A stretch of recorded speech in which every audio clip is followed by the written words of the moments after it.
John chapter 1. In the beginning was the Word, and the Word was with God, and the Word was God.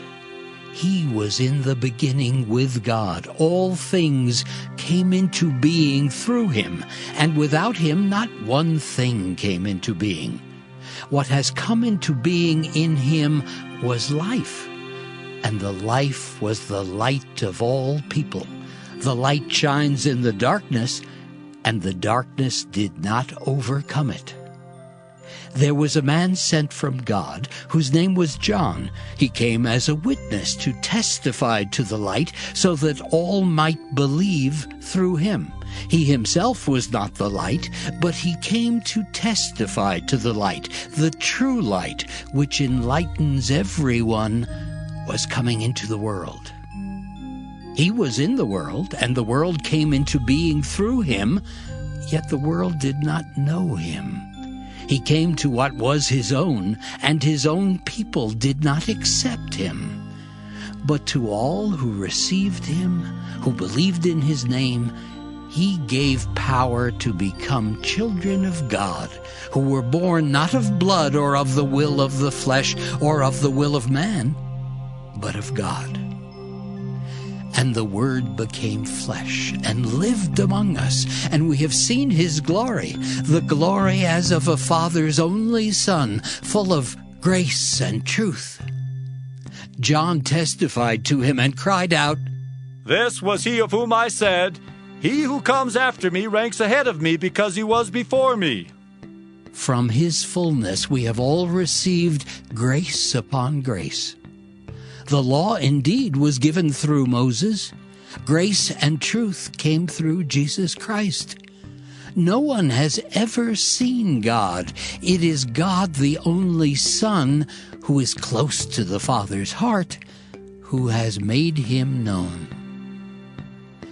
This is the testimony given by John when the Jews sent priests and Levites from Jerusalem to ask him, "Who are you?" He confessed and did not deny it, but confessed. "I am not the Messiah." And they asked him, "What then? Are you Elijah?" He said, "I am not." "Are you the prophet?" He answered, "No." Then they said to him, "Who are you? Let us have an answer for those who sent us. What do you say about yourself?" He said, "I am the voice of one crying out in the wilderness, 'Make straight the way of the Lord,' as the prophet Isaiah said." Now they had been sent from the Pharisees. They asked him, "Why then are you baptizing if you are neither the Messiah, nor Elijah, nor the prophet?" John answered them, "I baptize with water. Among you stands one whom you do not know, the one who is coming after me. I am not worthy to untie the thong of his sandal." This took place in Bethany across the Jordan where John was baptizing. The next day he saw Jesus coming toward him and declared, "Here is the Lamb of God who takes away the sin of the world. This is he of whom I said, 'After me comes a man who ranks ahead of me because he was before me.' I myself did not know him, but I came baptizing with water for this reason, that he might be revealed to Israel." And John testified, "I saw the Spirit descending from heaven like a dove, and it remained on him. I myself did not know him, but the one who sent me to baptize with water said to me, 'He on whom you see the Spirit descend and remain is the one who baptizes with the Holy Spirit.' And I myself have seen and have testified that this is the Son of God." The next day John again was standing with two of his disciples, and as he watched Jesus walk by, he exclaimed, "Look, here is the Lamb of God." The two disciples heard him say this, and they followed Jesus. When Jesus turned and saw them following, he said to them, "What are you looking for?" They said to him, "Rabbi, which translated means teacher. where are you staying?" He said to them, "Come and see." They came and saw where he was staying, and they remained with him that day. It was about 4 o'clock in the afternoon.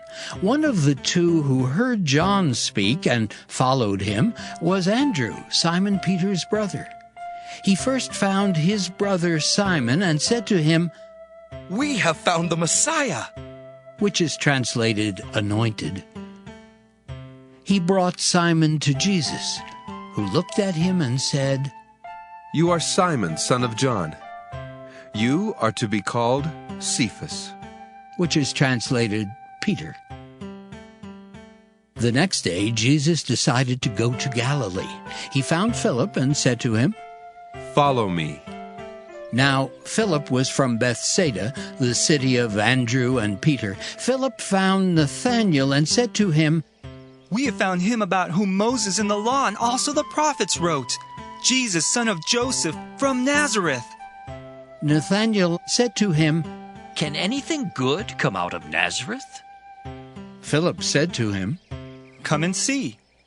When Jesus saw Nathanael coming toward him, he said of him, Here is truly an Israelite in whom there is no deceit. Nathanael asked him, Where did you get to know me? Jesus answered, I saw you under the fig tree before Philip called you. Nathanael replied, Rabbi, you are the Son of God. You are the King of Israel. Jesus answered, Do you believe because I told you that I saw you under the fig tree? You will see greater things than these. And he said to him, Very truly I tell you, you will see heaven opened and the angels of God ascending and descending upon the Son of Man. John chapter 2. On the third day there was a wedding in Cana of Galilee, and the mother of Jesus was there.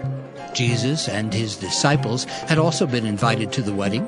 When the wine gave out, the mother of Jesus said to him, They have no wine. And Jesus said to her, Woman, what concern is that to you and to me? My hour has not yet come. His mother said to the servants, Do whatever he tells you. Now, standing there were 6 stone water jars for the Jewish rites of purification, each holding 20 or 30 gallons. Jesus said to them, Fill the jars with water. And they filled them up to the brim. He said to them, Now draw some out and take it to the chief steward. So they took it. When the steward tasted the water that had become wine, and did not know where it came from, though the servants who had drawn the water knew, the steward called the bridegroom and said to him, Everyone serves the good wine first, and then the inferior wine after the guests have become drunk. But you have kept the good wine until now. Jesus did this, the first of his signs, in Cana of Galilee, and revealed his glory, and his disciples believed in him. After this he went down to Capernaum with his mother, his brothers, and his disciples, and they remained there a few days. The Passover of the Jews was near, and Jesus went up to Jerusalem. In the temple, he found people selling cattle, sheep, and doves, and the money changers seated at their tables.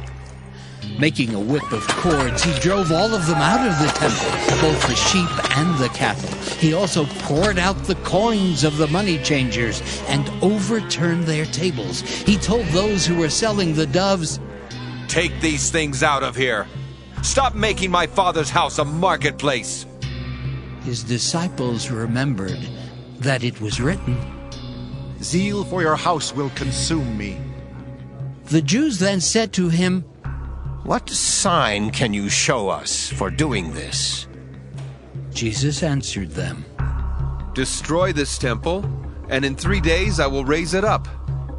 The Jews then said, This temple has been under construction for 46 years, and will you raise it up in 3 days?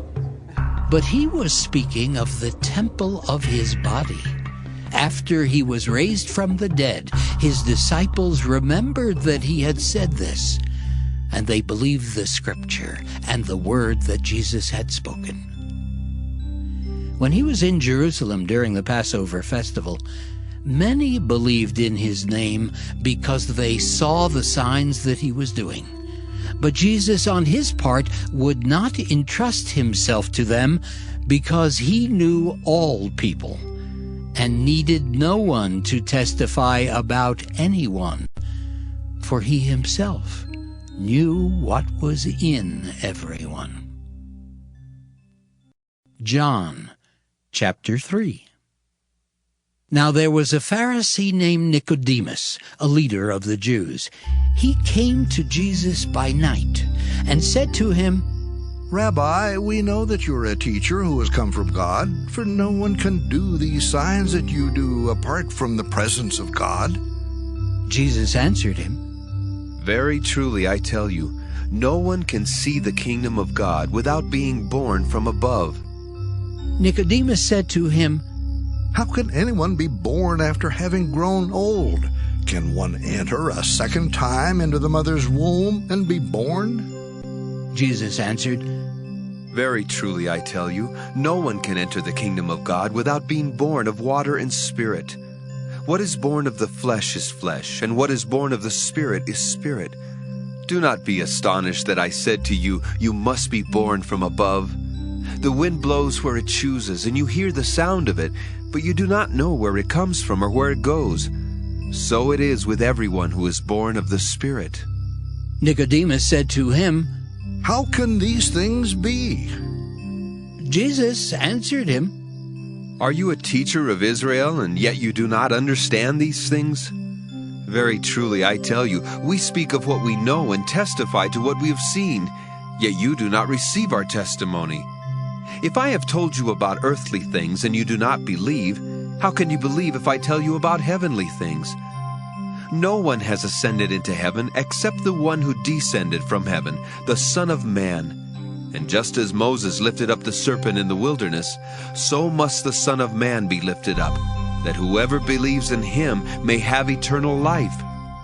For God so loved the world that he gave his only Son, so that everyone who believes in him may not perish, but may have eternal life.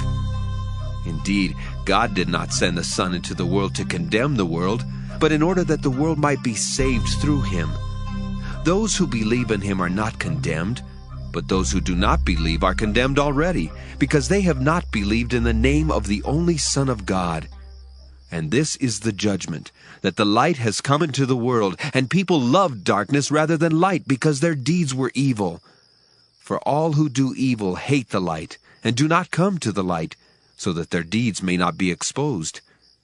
But those who do what is true come to the light, so that it may be clearly seen that their deeds have been done in God.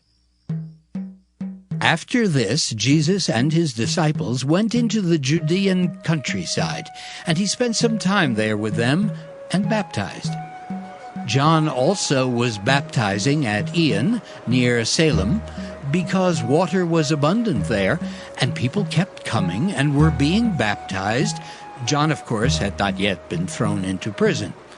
Now, a discussion about purification arose between John's disciples and a Jew. They came to John and said to him, Rabbi, the one who was with you across the Jordan to whom you testified, here he is baptizing, and all are going to him. John answered, No one can receive anything except what has been given from heaven. You yourselves are my witnesses that I said, I am not the Messiah, but I have been sent ahead of him. He who has the bride is the bridegroom.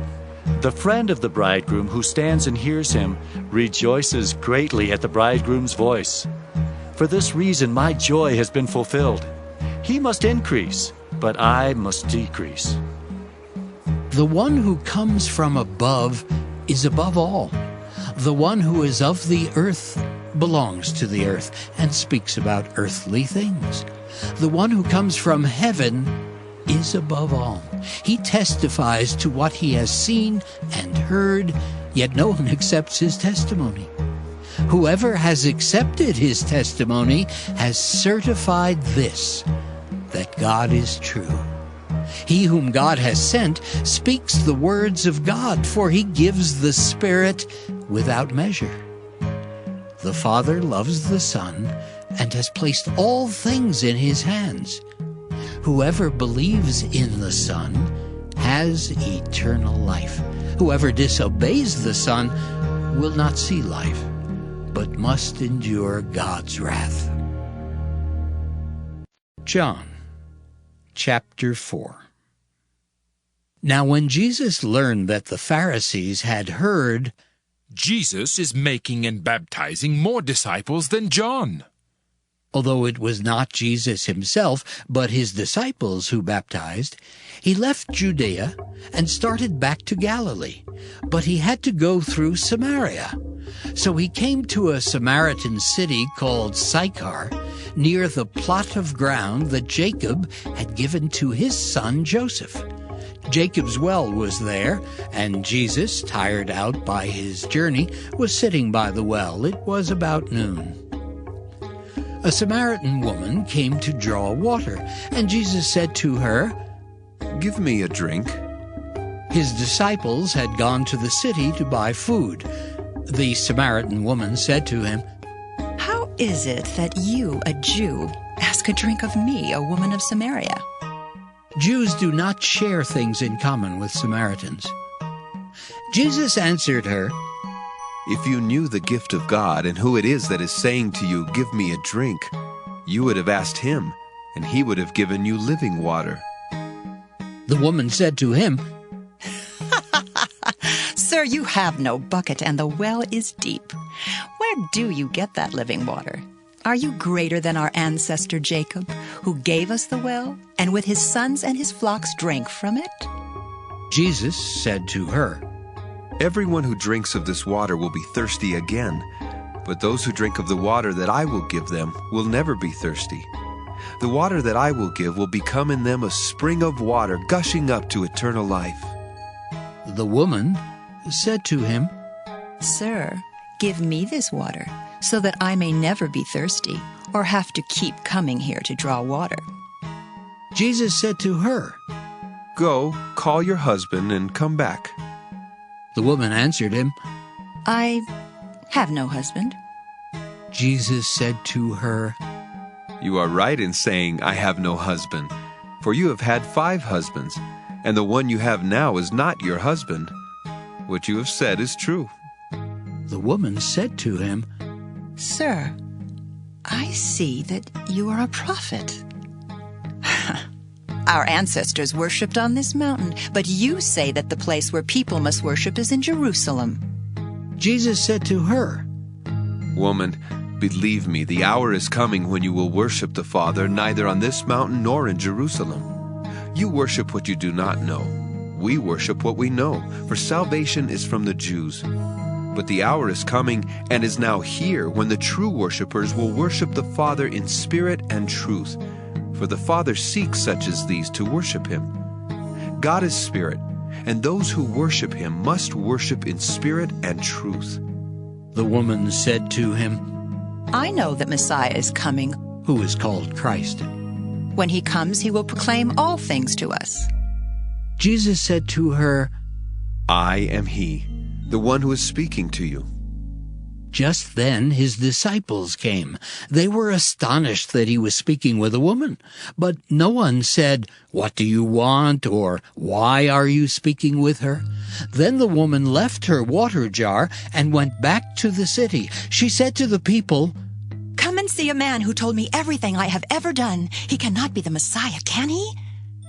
They left the city and were on their way to him. Meanwhile, the disciples were urging him, "Rabbi, eat something."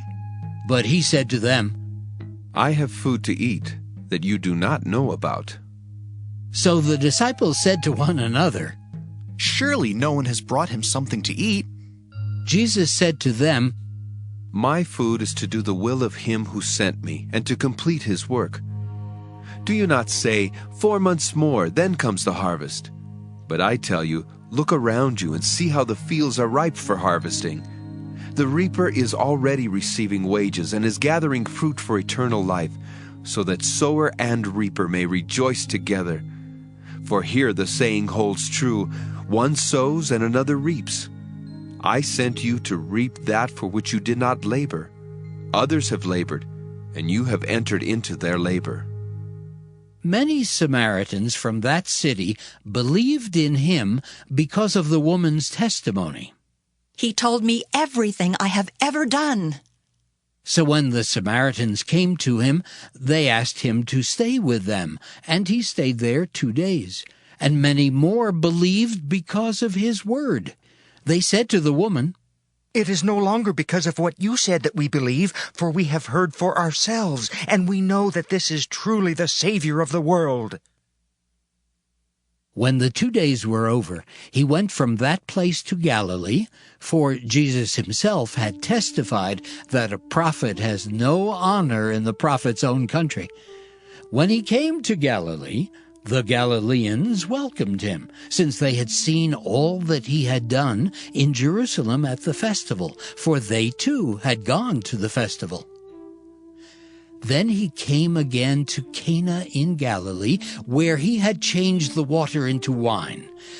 Now there was a royal official whose son lay ill in Capernaum. When he heard that Jesus had come from Judea to Galilee, he went and begged him to come down and heal his son, for he was at the point of death. Then Jesus said to him, "Unless you see signs and wonders, you will not believe." The official said to him, "Sir, come down before my little boy dies." Jesus said to him, "Go, your son will live." The man believed the word that Jesus spoke to him and started on his way. As he was going down, his slaves met him and told him that his child was alive. So he asked them the hour when he began to recover, and they said to him, "Yesterday at 1 PM, the fever left him." The father realized that this was the hour when Jesus had said to him, "Your son will live." So he himself believed, along with his whole household. Now this was the second sign that Jesus did after coming from Judea to Galilee. John chapter 5. After this there was a festival of the Jews, and Jesus went up to Jerusalem. Now in Jerusalem by the sheep gate there is a pool called in Hebrew Bethsaida, which has 5 porticos. In these lay many invalids, blind, lame, and paralyzed. One man was there who had been ill for 38 years. When Jesus saw him lying there and knew that he had been there a long time, he said to him, "Do you want to be made well?" The sick man answered him, "Sir, I have no one to put me into the pool when the water is stirred up. And while I am making my way, someone else steps down ahead of me." Jesus said to him, "Stand up, take your mat and walk." At once the man was made well, and he took up his mat and began to walk. Now that day was a Sabbath. So the Jews said to the man who had been cured, "It is the Sabbath. It is not lawful for you to carry your mat." But he answered them, "The man who made me well said to me, 'Take up your mat and walk.'" They asked him, "Who is the man who said to you, 'Take it up and walk'?" Now the man who had been healed did not know who it was, for Jesus had disappeared in the crowd that was there. Later, Jesus found him in the temple and said to him, "See, you have been made well. Do not sin anymore, so that nothing worse happens to you." The man went away and told the Jews that it was Jesus who had made him well. Therefore the Jews started persecuting Jesus because he was doing such things on the Sabbath. But Jesus answered them, "My Father is still working, and I also am working." For this reason the Jews were seeking all the more to kill him, because he was not only breaking the Sabbath, but was also calling God his own Father, thereby making himself equal to God. Jesus said to them, Very truly, I tell you, the Son can do nothing on his own, but only what he sees the Father doing. For whatever the Father does, the Son does likewise. The Father loves the Son and shows him all that he himself is doing, and he will show him greater works than these, so that you will be astonished. Indeed, just as the Father raises the dead and gives them life, so also the Son gives life to whomever he wishes. The Father judges no one, but has given all judgment to the Son, so that all may honor the Son just as they honor the Father. Anyone who does not honor the Son does not honor the Father who sent him. Very truly, I tell you, anyone who hears my word and believes him who sent me has eternal life, and does not come under judgment, but has passed from death to life. Very truly, I tell you, the hour is coming and is now here when the dead will hear the voice of the Son of God, and those who hear will live. For just as the Father has life in himself, so he has granted the Son also to have life in himself. And he has given him authority to execute judgment, because he is the Son of Man. Do not be astonished at this, for the hour is coming when all who are in their graves will hear his voice and will come out. Those who have done good to the resurrection of life, and those who have done evil to the resurrection of condemnation. I can do nothing on my own. As I hear, I judge, and my judgment is just, because I seek to do not my own will, but the will of him who sent me. If I testify about myself, my testimony is not true. There is another who testifies on my behalf, and I know that his testimony to me is true. You sent messengers to John, and he testified to the truth. Not that I accept such human testimony, but I say these things so that you may be saved. He was a burning and shining lamp, and you were willing to rejoice for a while in his light. But I have a testimony greater than John's. The works that the Father has given me to complete, the very works that I am doing, testify on my behalf that the Father has sent me. And the Father who sent me has himself testified on my behalf. You have never heard his voice or seen his form, and you do not have his word abiding in you, because you do not believe him who he has sent. You search the Scriptures because you think that in them you have eternal life, and it is they that testify on my behalf. Yet you refuse to come to me to have life. I do not accept glory from human beings, but I know that you do not have the love of God in you. I have come in my Father's name, and you do not accept me. If another comes in his own name, you will accept him. How can you believe when you accept glory from one another and do not seek the glory that comes from the one who alone is God? Do not think that I will accuse you before the Father. Your accuser is Moses, on whom you have set your hope. If you believed Moses, you would believe me, for he wrote about me. But if you do not believe what he wrote, how will you believe what I say? John chapter 6. After this, Jesus went to the other side of the Sea of Galilee, also called the Sea of Tiberias. A large crowd kept following him because they saw the signs that he was doing for the sick. Jesus went up the mountain and sat down there with his disciples. Now the Passover, the festival of the Jews, was near. When he looked up and saw a large crowd coming toward him, Jesus said to Philip, Where are we to buy bread for these people to eat? He said this to test him, for he himself knew what he was going to do. Philip answered him, 6 months' wages would not buy enough bread for each of them to get a little. One of his disciples, Andrew, Simon Peter's brother, said to him, There is a boy here who has 5 barley loaves and 2 fish, but what are they among so many people? Jesus said, Make the people sit down. Now there was a great deal of grass in the place, so they sat down, about 5,000 in all. Then Jesus took the loaves, and when he had given thanks, he distributed them to those who were seated, so also the fish, as much as they wanted. When they were satisfied, he told his disciples, "Gather up the fragments left over, so that nothing may be lost." So they gathered them up, and from the fragments of the 5 barley loaves left by those who had eaten, they filled 12 baskets. When the people saw the sign that he had done, they began to say, "This is indeed the prophet who is to come into the world." When Jesus realized that they were about to come and take him by force to make him king, he withdrew again to the mountain by himself. When evening came, his disciples went down to the sea, got into a boat, and started across the sea to Capernaum. It was now dark, and Jesus had not yet come to them.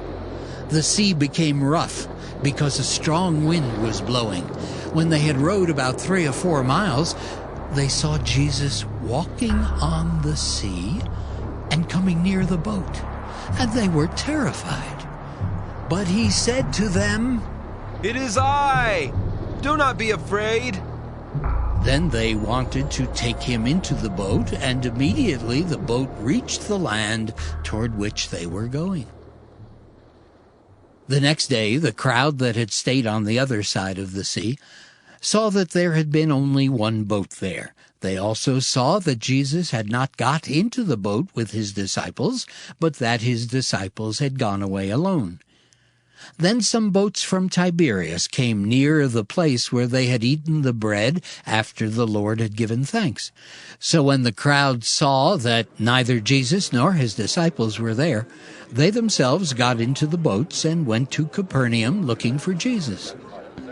When they found him on the other side of the sea, they said to him, "Rabbi, when did you come here?" Jesus answered them, "Very truly, I tell you, you are looking for me, not because you saw signs, but because you ate your fill of the loaves. Do not work for the food that perishes, but for the food that endures for eternal life, which the Son of Man will give you. For it is on him that God the Father has set his seal."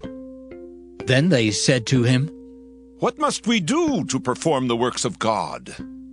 Jesus answered them, "This is the work of God, that you believe in him whom he has sent." So they said to him, "What sign are you going to give us then, so that we may see it and believe you? What work are you performing? Our ancestors ate the manna in the wilderness. As it is written, he gave them bread from heaven to eat." Then Jesus said to them, "Very truly, I tell you, it was not Moses who gave you the bread from heaven, but it is my Father who gives you the true bread from heaven. For the bread of God is that which comes down from heaven and gives life to the world."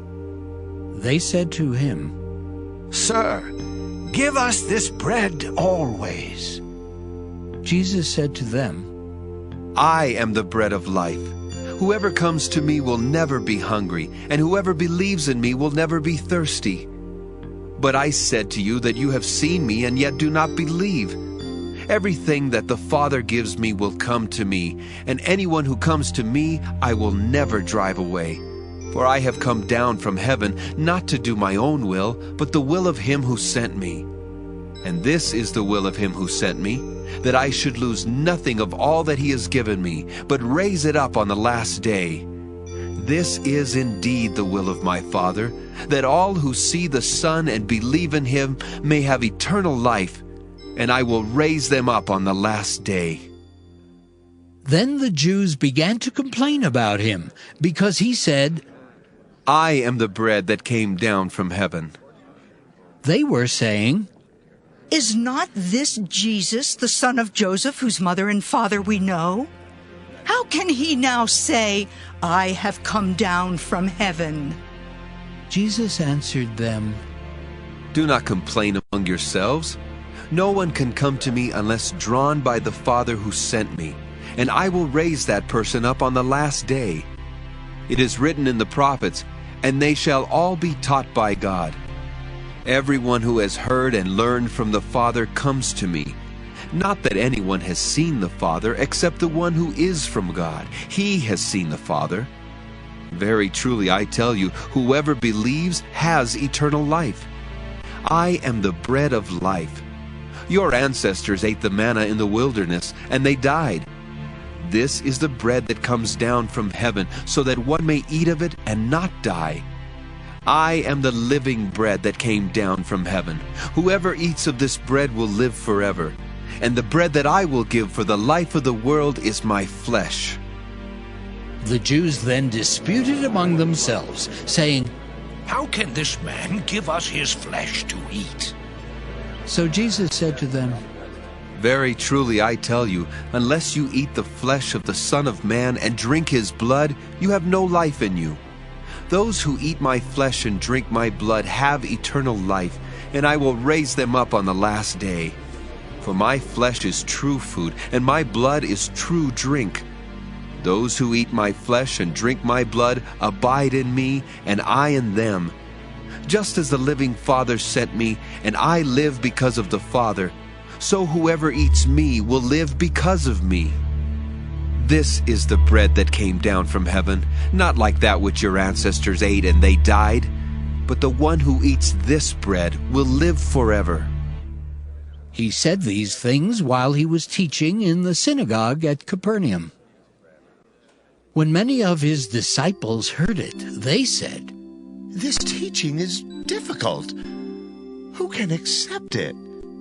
But Jesus, being aware that his disciples were complaining about it, said to them, Does this offend you? Then what if you were to see the Son of Man ascending to where he was before? It is the Spirit that gives life. The flesh is useless. The words that I have spoken to you are spirit and life. But among you there are some who do not believe. For Jesus knew from the first who were the ones that did not believe, and who was the one that would betray him. And he said, For this reason I have told you that no one can come to me unless it is granted by the Father. Because of this, many of his disciples turned back and no longer went about with him. So Jesus asked the 12, Do you also wish to go away? Simon Peter answered him, Lord, to whom can we go? You have the words of eternal life. We have come to believe and know that you are the Holy One of God. Jesus answered them, Did I not choose you, the 12? Yet one of you is a devil. He was speaking of Judas, son of Simon Iscariot. For he, though one of the 12, was going to betray him. John chapter 7. After this, Jesus went about in Galilee. He did not wish to go about in Judea, because the Jews were looking for an opportunity to kill him. Now the Jewish festival of booths was near. So his brothers said to him, Leave here and go to Judea, so that your disciples also may see the works you are doing. For no one who wants to be widely known acts in secret. If you do these things, show yourself to the world. For not even his brothers believed in him. Jesus said to them, My time has not yet come, but your time is always here. The world cannot hate you, but it hates me because I testify against it that its works are evil. Go to the festival yourselves. I am not going to this festival, for my time has not yet fully come. After saying this, he remained in Galilee. But after his brothers had gone to the festival, then he also went, not publicly, but as it were in secret. The Jews were looking for him at the festival and saying, Where is he? And there was considerable complaining about him among the crowds, while some were saying, He is a good man. Others were saying, No, he is deceiving the crowd. Yet no one would speak openly about him for fear of the Jews. About the middle of the festival, Jesus went up into the temple and began to teach. The Jews were astonished at it, saying, "How does this man have such learning when he has never been taught?" Then Jesus answered them, My teaching is not mine, but his who sent me. Anyone who resolves to do the will of God will know whether the teaching is from God or whether I am speaking on my own. Those who speak on their own seek their own glory. But the one who seeks the glory of him who sent him is true, and there is nothing false in him. Did not Moses give you the law? Yet none of you keeps the law. Why are you looking for an opportunity to kill me? The crowd answered, "You have a demon. Who is trying to kill you?" Jesus answered them, I performed one work, and all of you are astonished. Moses gave you circumcision. It is, of course, not from Moses, but from the patriarchs, and you circumcise a man on the Sabbath. If a man receives circumcision on the Sabbath in order that the law of Moses may not be broken, are you angry with me because I healed a man's whole body on the Sabbath?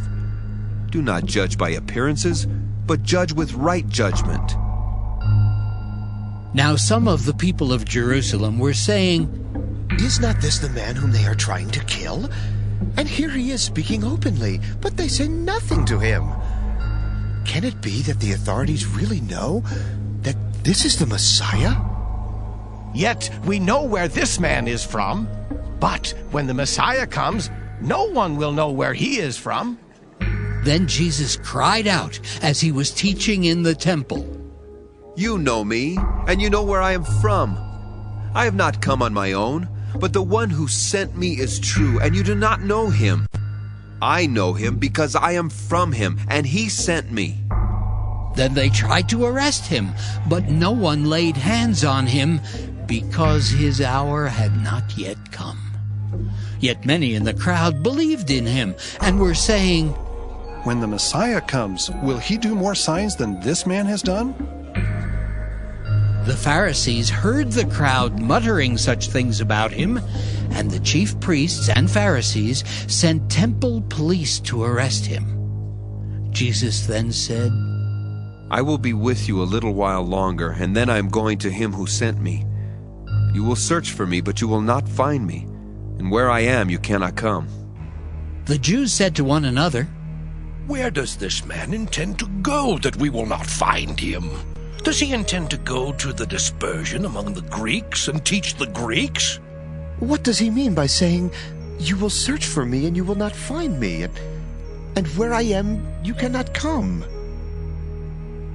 On the last day of the festival, the great day, while Jesus was standing there, he cried out, Let anyone who is thirsty come to me, and let the one who believes in me drink. As the scripture has said, out of the believer's heart shall flow rivers of living water. Now he said this about the Spirit, which believers in him were to receive, for as yet there was no Spirit, because Jesus was not yet glorified. When they heard these words, some in the crowd said, This is really the prophet. Others said, This is the Messiah. But some asked, Surely the Messiah does not come from Galilee, does he?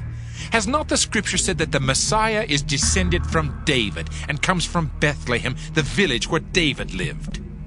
So there was a division in the crowd because of him. Some of them wanted to arrest him, but no one laid hands on him. Then the temple police went back to the chief priests and Pharisees, who asked them, Why did you not arrest him?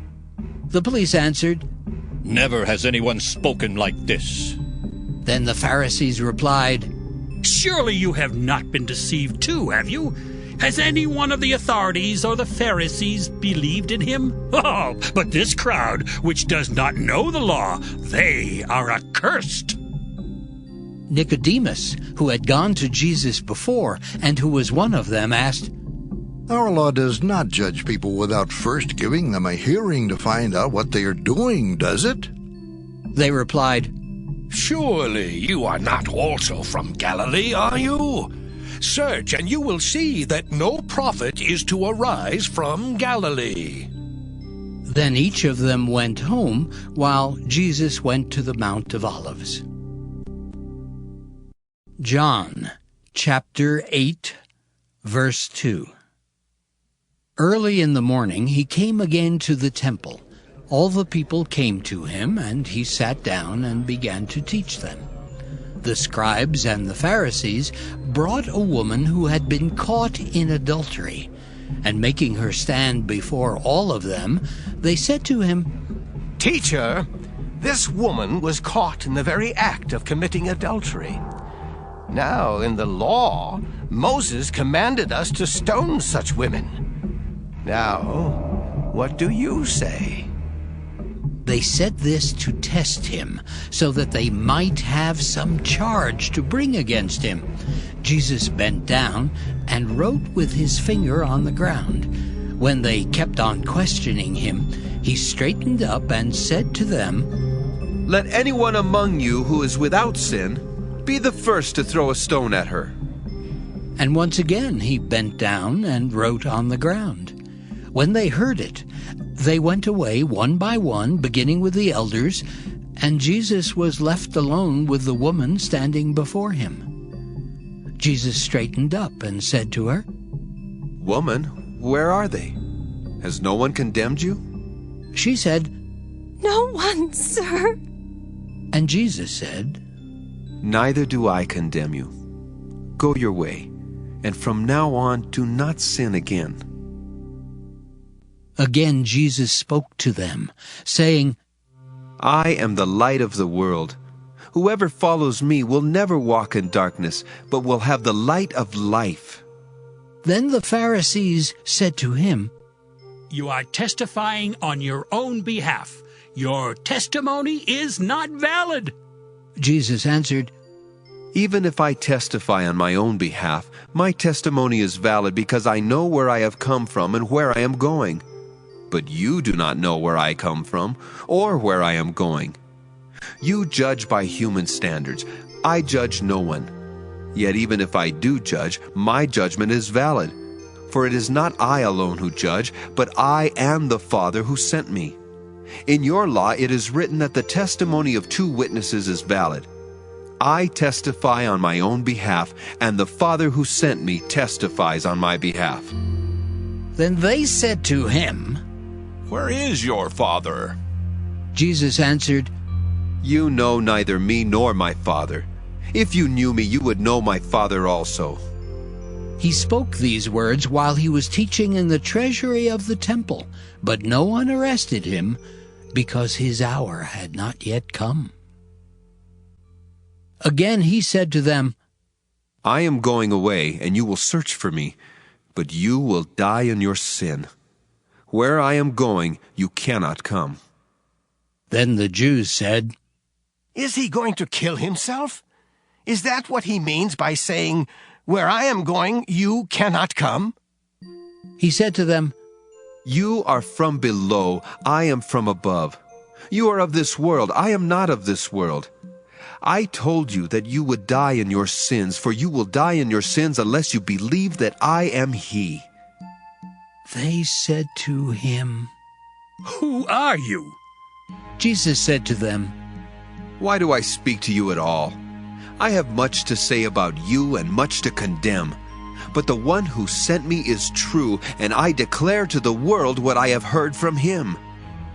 They did not understand that he was speaking to them about the Father.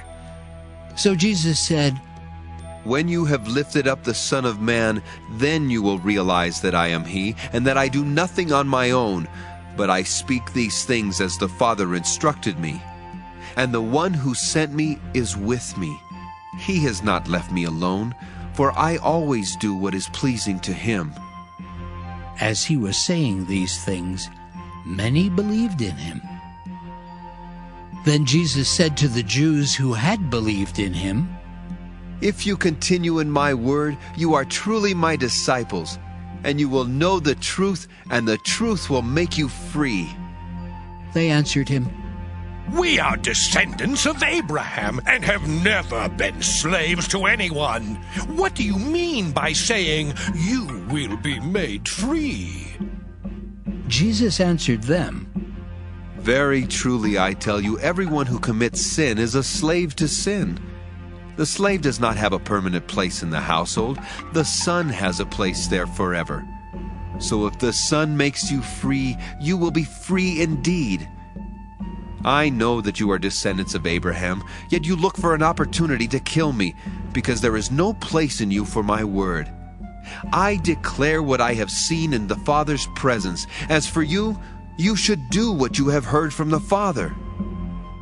They answered him, Abraham is our father. Jesus said to them, If you were Abraham's children, you would be doing what Abraham did. But now you are trying to kill me, a man who has told you the truth that I heard from God. This is not what Abraham did. You are indeed doing what your father does. They said to him, We are not illegitimate children. We have one Father, God Himself. Jesus said to them, If God were your father, you would love me, for I came from God, and now I am here. I did not come on my own, but He sent me. Why do you not understand what I say? It is because you cannot accept my word. You are from your father, the devil, and you choose to do your father's desires. He was a murderer from the beginning and does not stand in the truth, because there is no truth in him. When he lies, he speaks according to his own nature, for he is a liar and the father of lies. But because I tell the truth, you do not believe me. Which of you convicts me of sin? If I tell the truth, why do you not believe me? Whoever is from God hears the words of God. The reason you do not hear them is that you are not from God. The Jews answered him, Are we not right in saying that you are a Samaritan and have a demon? Jesus answered, I do not have a demon, but I honor my Father, and you dishonor me. Yet I do not seek my own glory. There is one who seeks it, and He is the judge. Very truly I tell you, whoever keeps my word will never see death. The Jews said to him, Now we know that you have a demon. Abraham died, and so did the prophets, yet you say, Whoever keeps my word will never taste death. Are you greater than our father Abraham, who died? The prophets also died. Who do you claim to be? Jesus answered, If I glorify myself, my glory is nothing. It is my Father who glorifies me, He of whom you say, He is our God, though you do not know Him. But I know Him. If I would say that I do not know Him, I would be a liar like you. But I do know Him, and I keep His word. Your ancestor Abraham rejoiced that he would see my day. He saw it and was glad. Then the Jews said to him, You are not yet 50 years old, and have you seen Abraham? Jesus said to them, Very truly I tell you, before Abraham was, I am. So they picked up stones to throw at him, but Jesus hid himself and went out of the temple.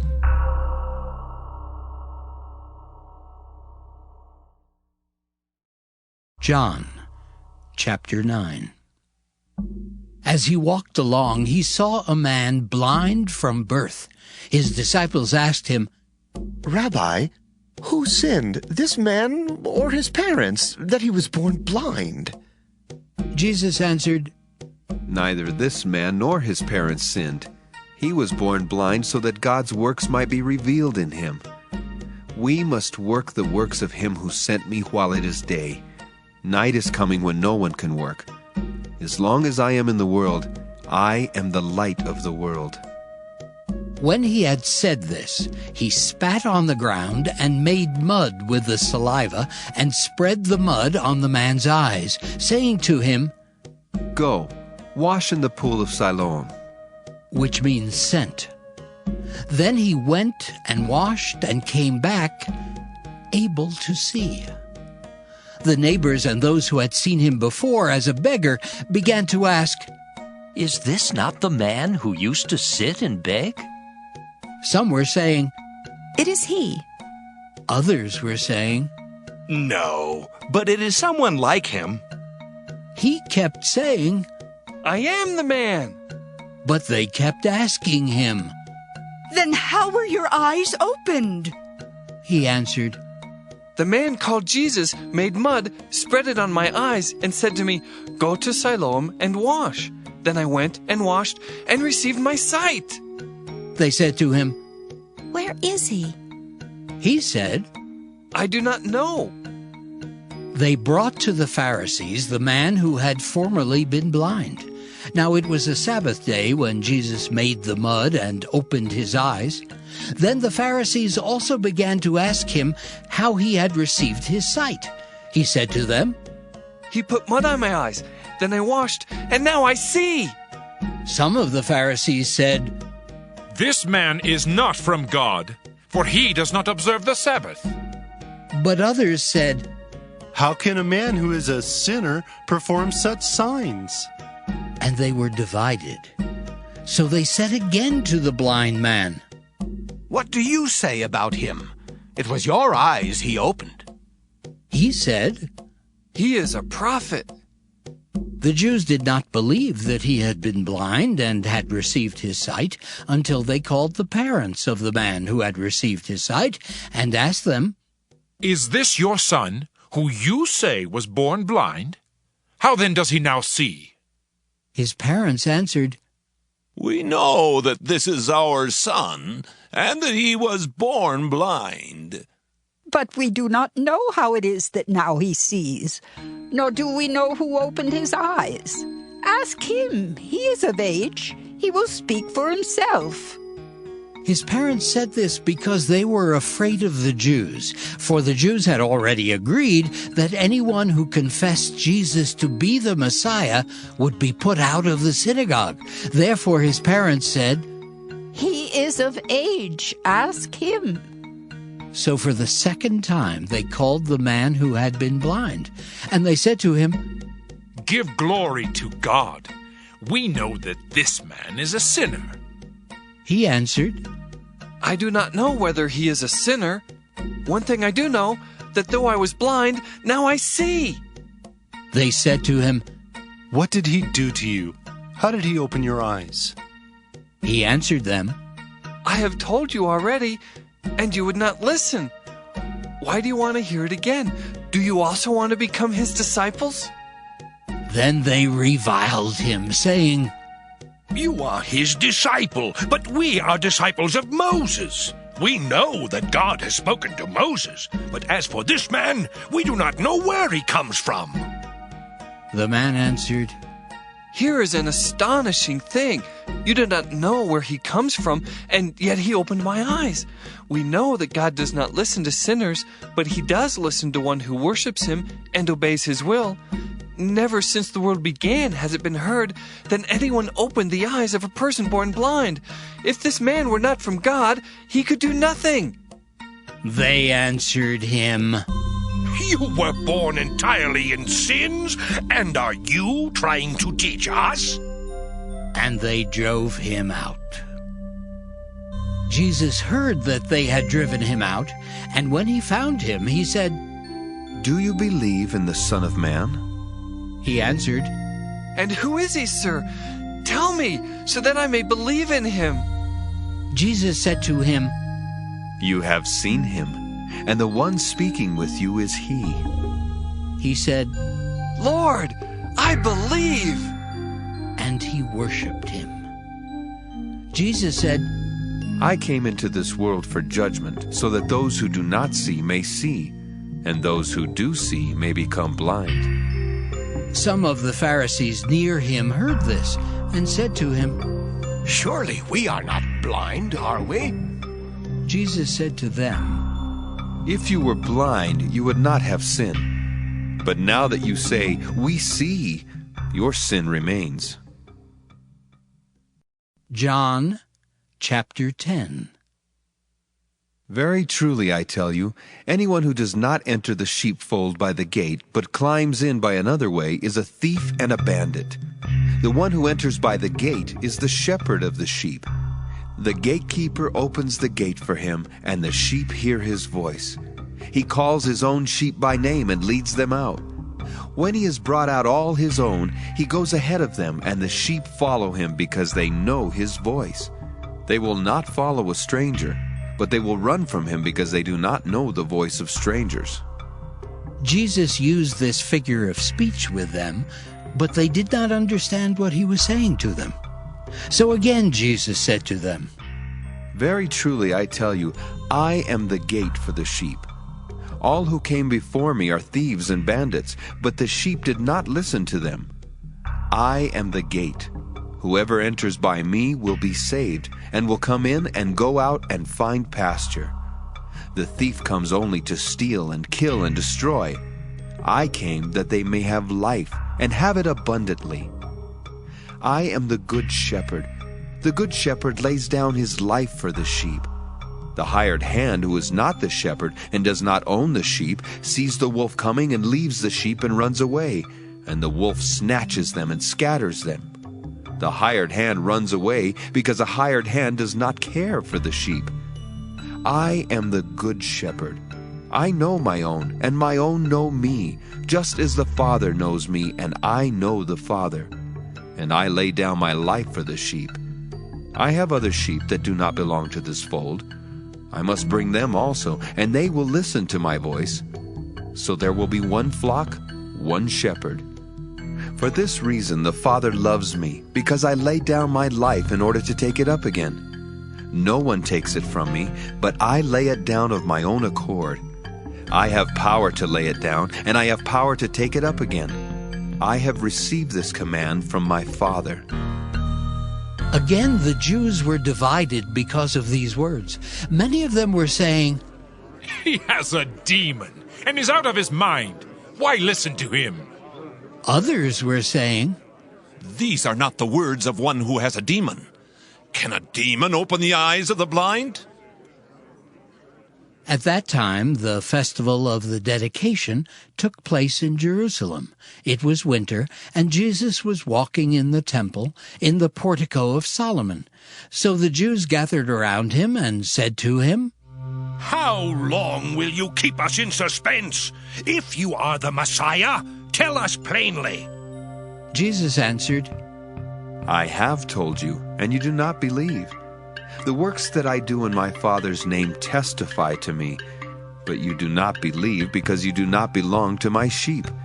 My sheep hear my voice. I know them, and they follow me. I give them eternal life, and they will never perish. No one will snatch them out of my hand. What my Father has given me is greater than all else, and no one can snatch it out of the Father's hand. The Father and I are one. The Jews took up stones again to stone him. Jesus replied, I have shown you many good works from the Father. For which of these are you going to stone me? The Jews answered, It is not for a good work that we are going to stone you, but for blasphemy, because you, though only a human being, are making yourself God.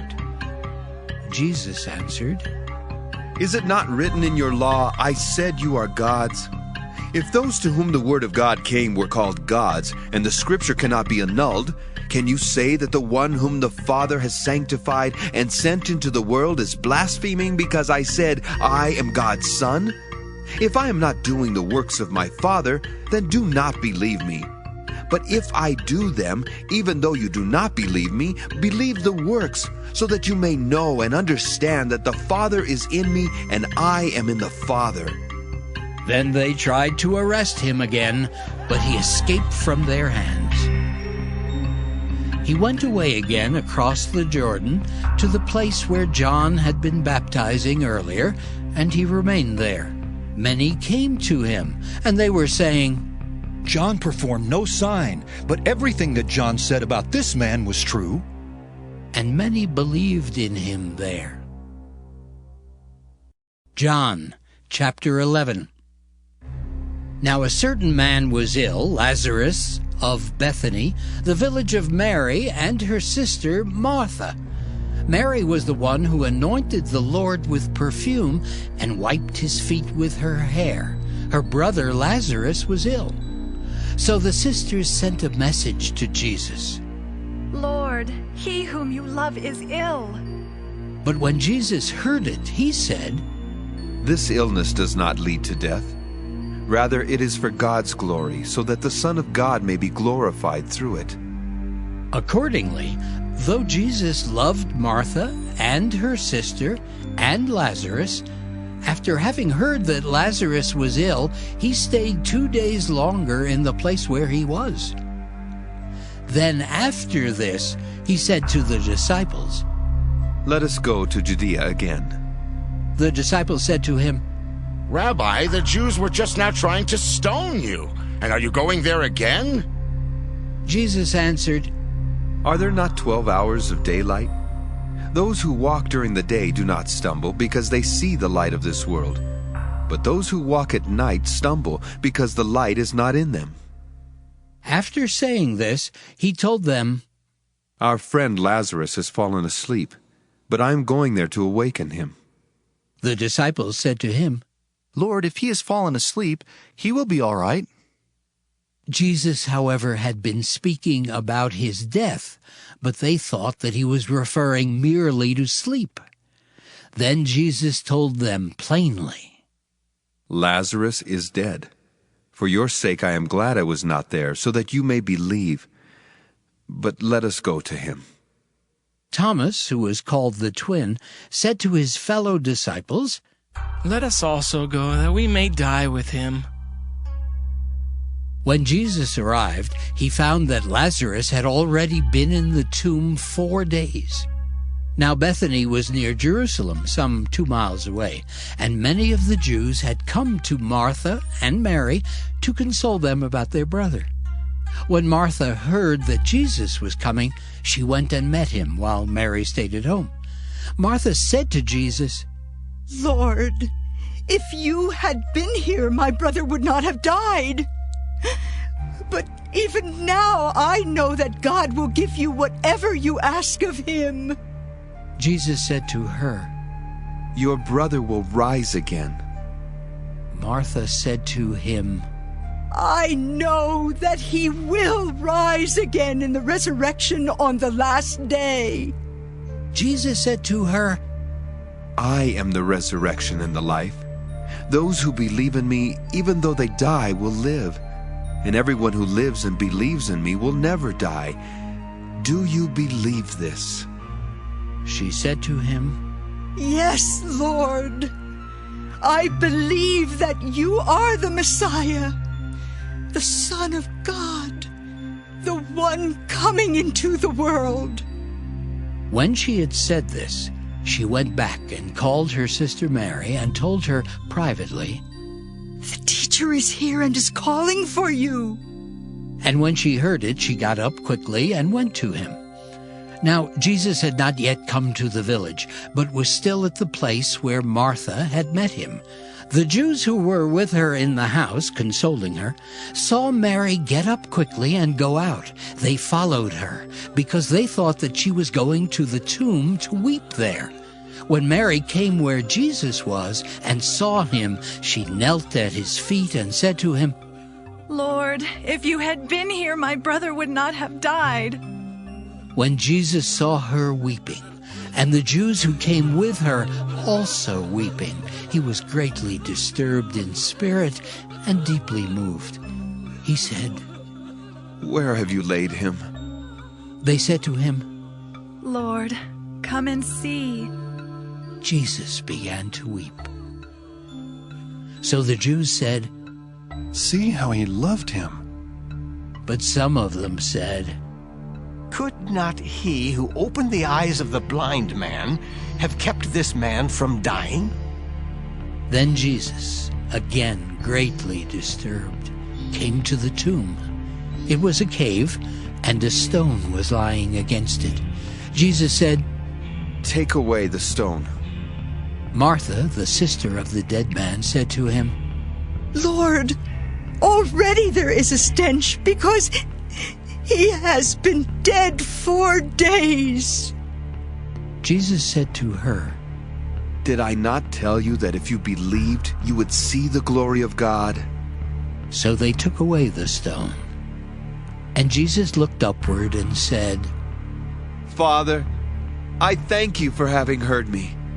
I knew that you always hear me, but I have said this for the sake of the crowd standing here, so that they may believe that you sent me. When he had said this, he cried with a loud voice, Lazarus, come out! The dead man came out, his hands and feet bound with strips of cloth, and his face wrapped in a cloth. Jesus said to them, Unbind him and let him go. Many of the Jews, therefore, who had come with Mary and had seen what Jesus did, believed in him.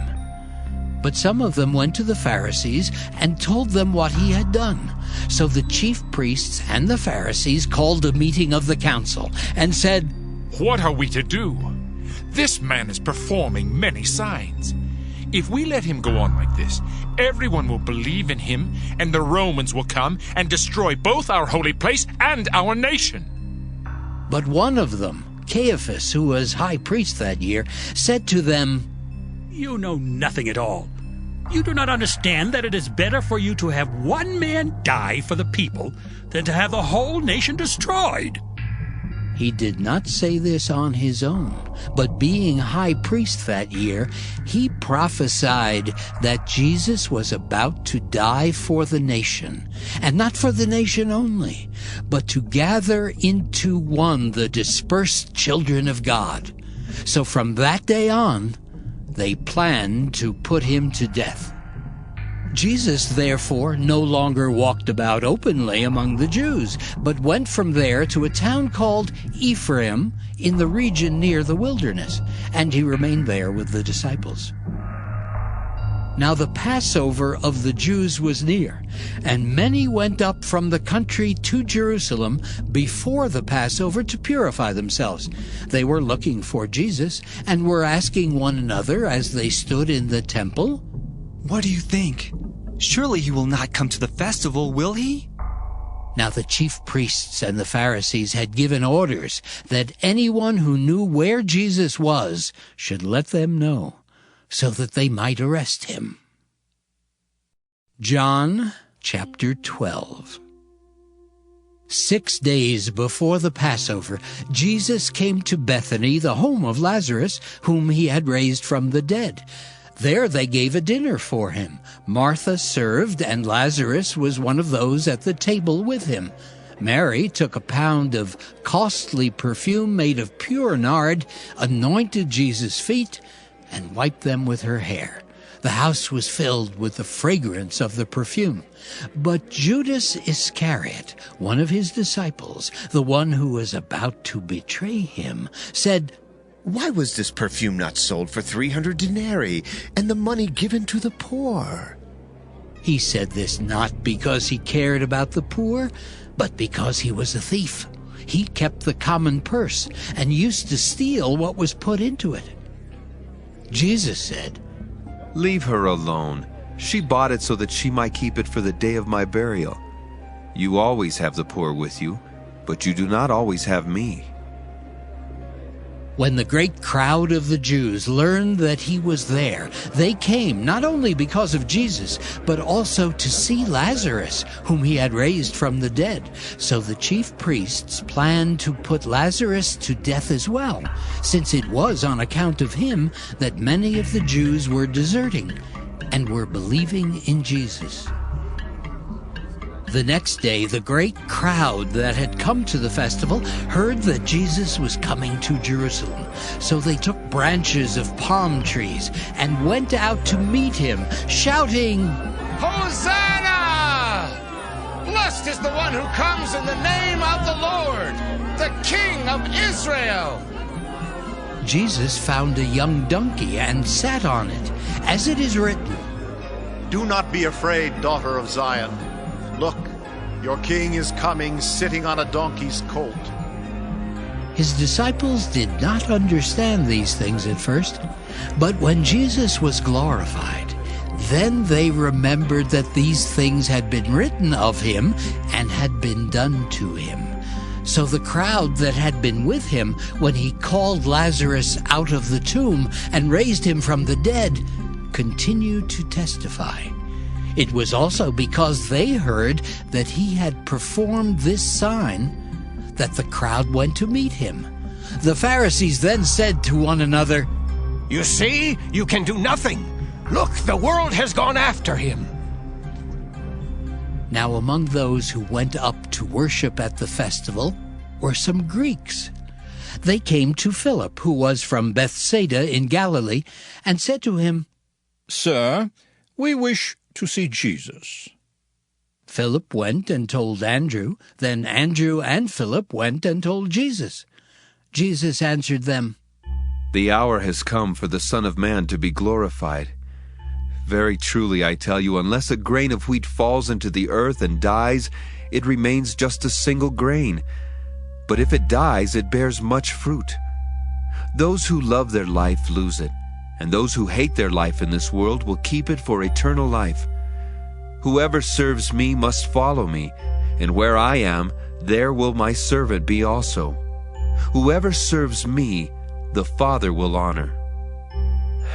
Now my soul is troubled. And what should I say? "Father, save me from this hour"? No, it is for this reason that I have come to this hour. Father, glorify your name. Then a voice came from heaven.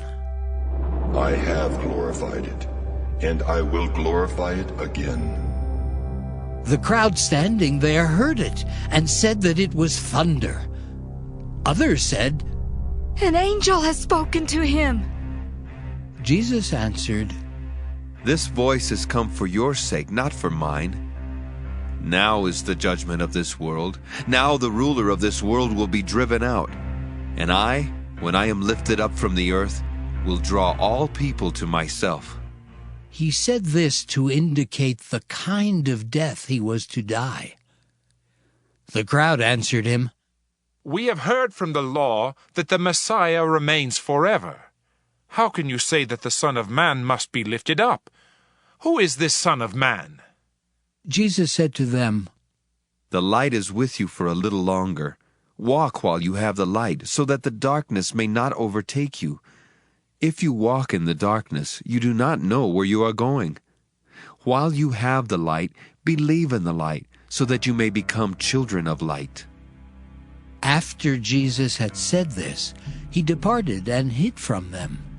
Although he had performed so many signs in their presence, they did not believe in him. This was to fulfill the words spoken by the prophet Isaiah.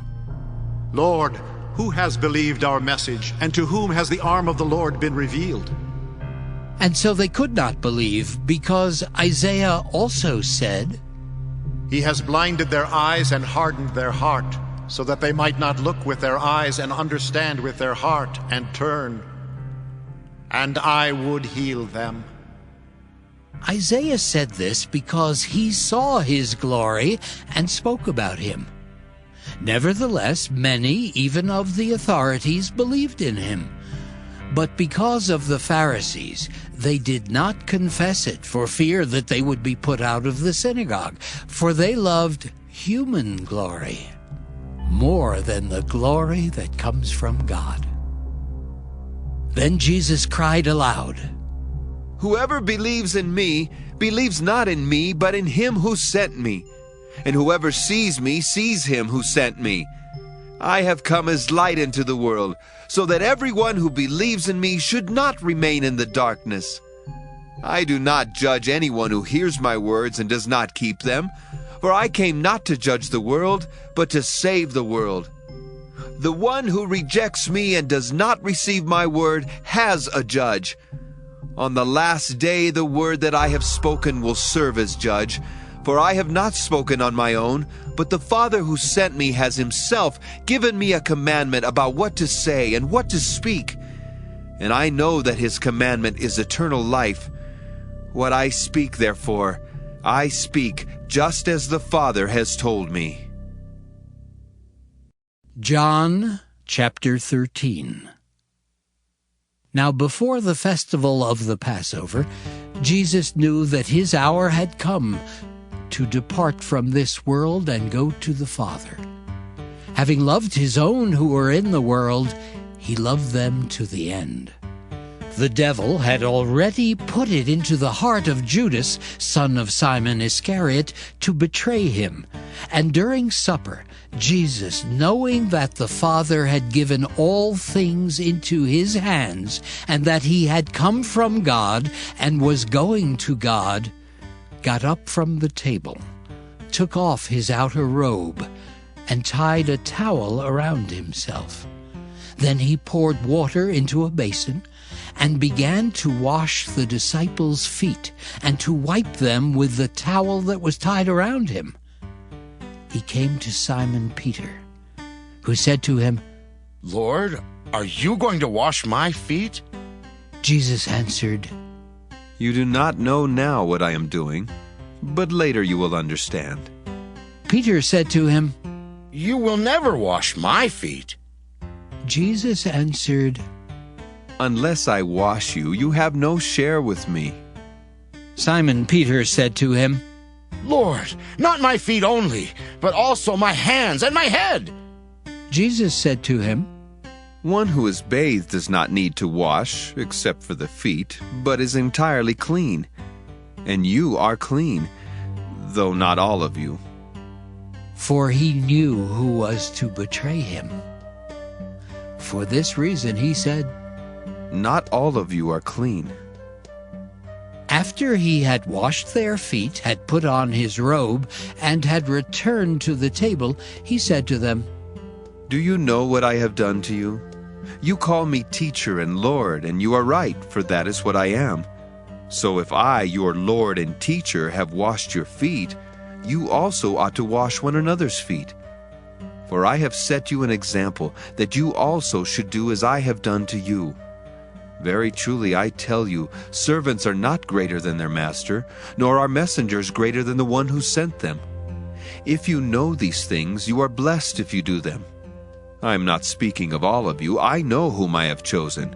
But it is to fulfill the scripture, The one who ate my bread has lifted his heel against me. I tell you this now before it occurs, so that when it does occur, you may believe that I am he. Very truly I tell you, whoever receives one whom I send receives me, and whoever receives me receives him who sent me. After saying this, Jesus was troubled in spirit and declared, Very truly I tell you, one of you will betray me. The disciples looked at one another, uncertain of whom he was speaking. One of his disciples, the one whom Jesus loved, was reclining next to him. Simon Peter therefore motioned to him to ask Jesus of whom he was speaking. So, while reclining next to Jesus, he asked him, Lord, who is it? Jesus answered, It is the one to whom I give this piece of bread when I have dipped it in the dish.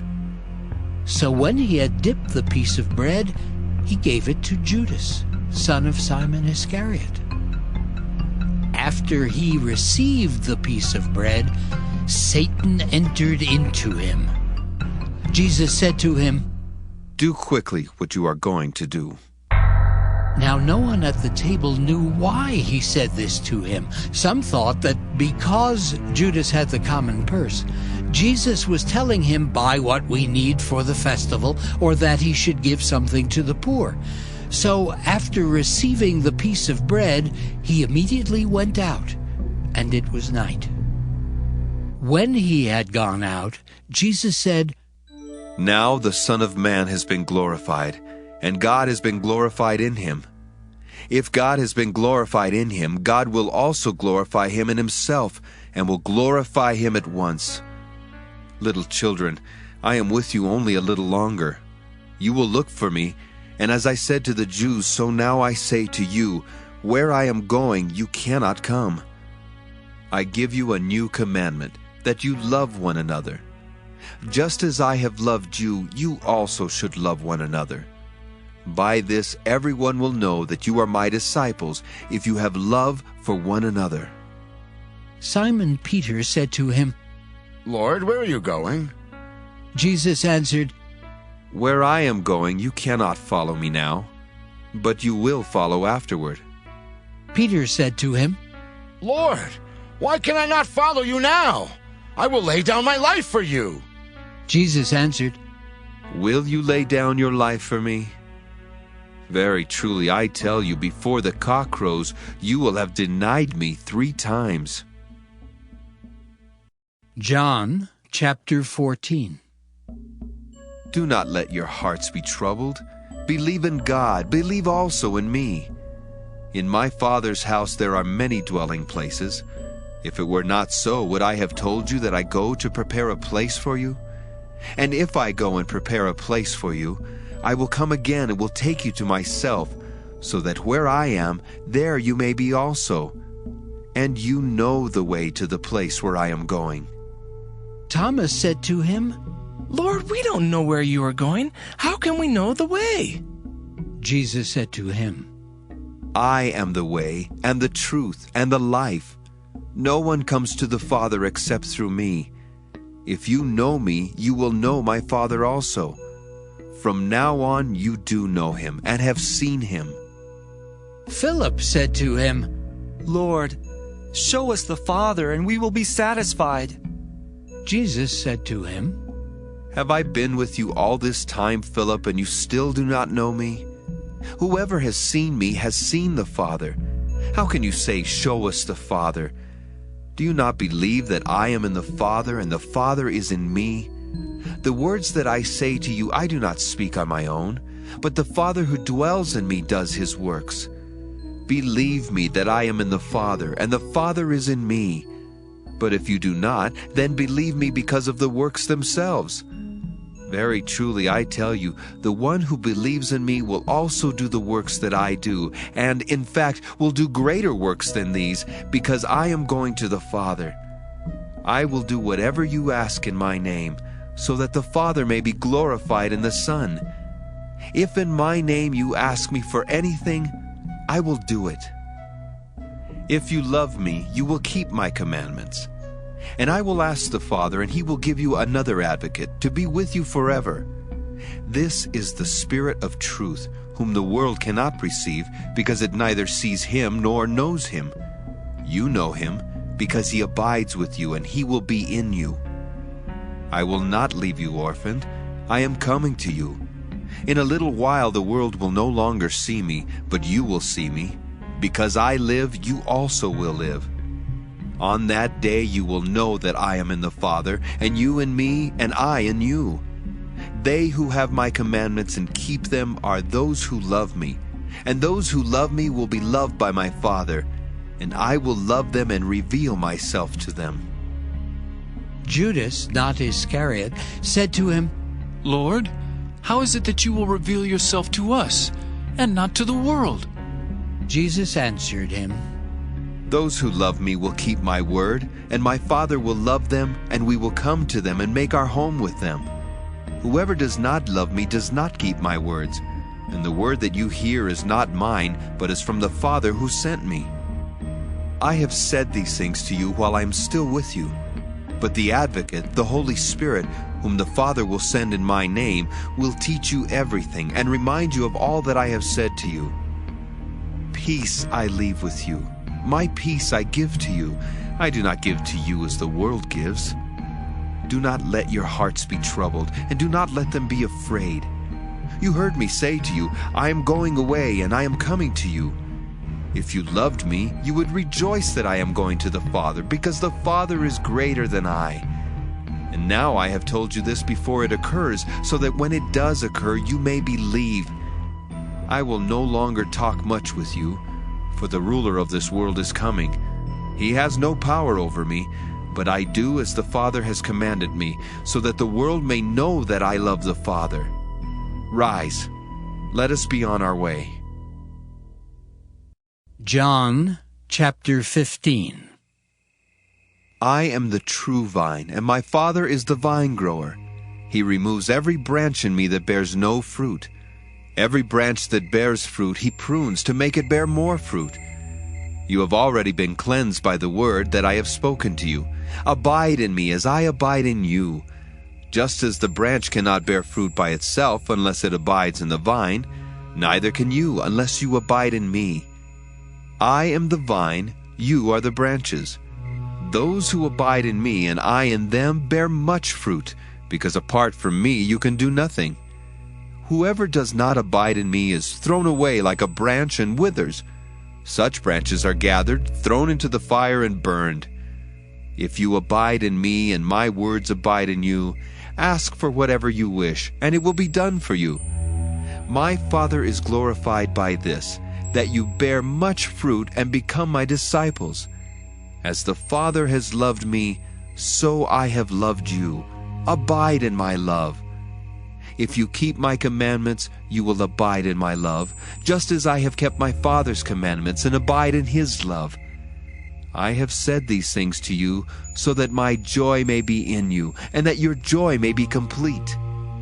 This is my commandment, that you love one another as I have loved you. No one has greater love than this, to lay down one's life for one's friends.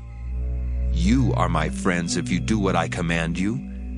I do not call you servants any longer, because the servant does not know what the master is doing. But I have called you friends, because I have made known to you everything that I have heard from my Father.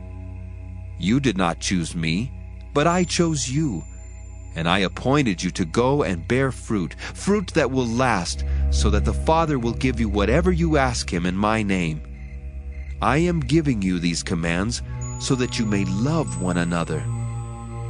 If the world hates you, be aware that it hated me before it hated you. If you belong to the world would love you as its own. Because you do not belong to the world, but I have chosen you out of the world, therefore the world hates you. Remember the word that I said to you, servants are not greater than their master. If they persecuted me, they will persecute you.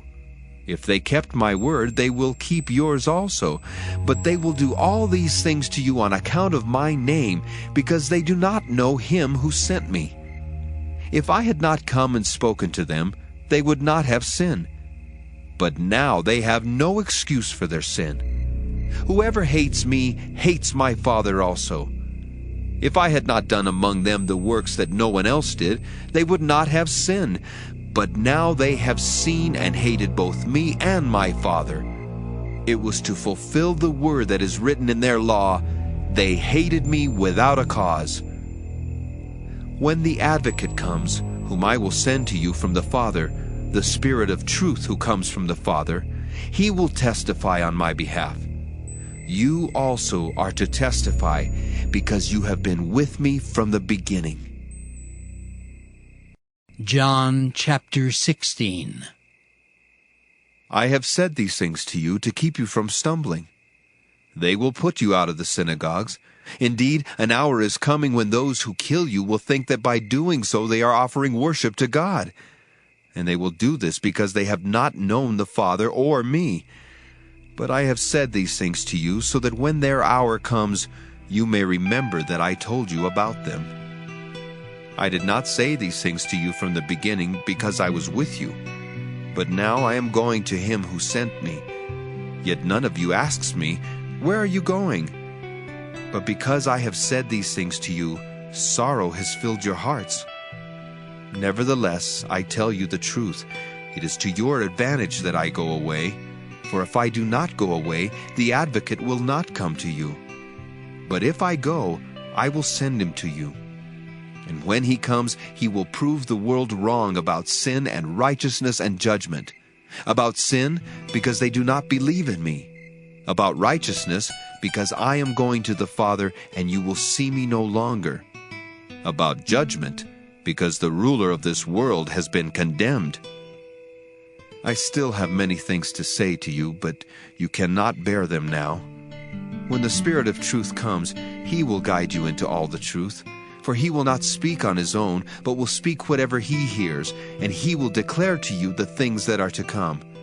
He will glorify me, because he will take what is mine and declare it to you. All that the Father has is mine. For this reason I said that he will take what is mine and declare it to you. A little while, and you will no longer see me. And again a little while, and you will see me. Then some of his disciples said to one another, What does he mean by saying to us, a little while and you will no longer see me, and again a little while and you will see me, and because I am going to the Father? They said, What does he mean by this, a little while? We do not know what he is talking about. Jesus knew that they wanted to ask him, so he said to them, Are you discussing among yourselves what I meant when I said, a little while and you will no longer see me, and again a little while and you will see me? Very truly I tell you, you will weep and mourn, but the world will rejoice.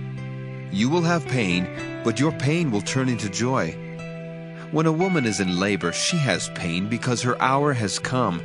But when her child is born, she no longer remembers the anguish because of the joy of having brought a human being into the world. So you have pain now, but I will see you again, and your hearts will rejoice, and no one will take your joy from you. On that day you will ask nothing of me. Very truly I tell you, if you ask anything of the Father in my name, he will give it to you. Until now you have not asked for anything in my name. Ask, and you will receive, so that your joy may be complete. I have said these things to you in figures of speech. The hour is coming when I will no longer speak to you in figures, but will tell you plainly of the Father. On that day you will ask in my name. I do not say to you that I will ask the Father on your behalf, for the Father himself loves you, because you have loved me and have believed that I came from God. I came from the Father and have come into the world. Again, I am leaving the world and am going to the Father. His disciples said, Yes, now you are speaking plainly, not in any figure of speech. Now we know that you know all things and do not need to have anyone question you. By this, we believe that you came from God. Jesus answered them, Do you now believe? The hour is coming, indeed it has come, when you will be scattered, each one to his home, and you will leave me alone. Yet I am not alone, because the Father is with me. I have said this to you, so that in me you may have peace. In the world you face persecution, but take courage. I have conquered the world. John, chapter 17. After Jesus had spoken these words, he looked up to heaven and said, Father, the hour has come. Glorify your Son, so that the Son may glorify you, since you have given him authority over all people, to give eternal life to all whom you have given him. And this is eternal life, that they may know you, the only true God, and Jesus Christ whom you have sent. I glorified you on earth by finishing the work that you gave me to do. So now, Father, glorify me in your own presence with the glory that I had in your presence before the world existed. I have made your name known to those whom you gave me from the world. They were yours, and you gave them to me, and they have kept your word. Now they know that everything you have given me is from you. For the words that you gave to me I have given to them, and they have received them, and know in truth that I came from you, and they have believed that you sent me. I am asking on their behalf. I am not asking on behalf of the world, but on behalf of those whom you gave me, because they are yours. All mine are yours, and yours are mine, and I have been glorified in them. And now I am no longer in the world, but they are in the world, and I am coming to you. Holy Father, protect them in your name that you have given me, so that they may be one, as we are one. While I was with them, I protected them in your name that you have given me. I guarded them, and not one of them was lost except the one destined to be lost, so that the scripture might be fulfilled. But now I am coming to you, and I speak these things in the world, so that they may have my joy made complete in themselves. I have given them your word, and the world has hated them because they do not belong to the world, just as I do not belong to the world. I am not asking you to take them out of the world, but I ask you to protect them from the evil one. They do not belong to the world, just as I do not belong to the world. Sanctify them in the truth. Your word is truth. As you have sent me into the world, so I have sent them into the world. And for their sakes I sanctify myself, so that they also may be sanctified in truth. I ask not only on behalf of these, but also on behalf of those who will believe in me through their word, that they may all be one. As you, Father, are in me, and I am in you, may they also be in us, so that the world may believe that you have sent me. The glory that you have given me, I have given them, so that they may be one as we are one.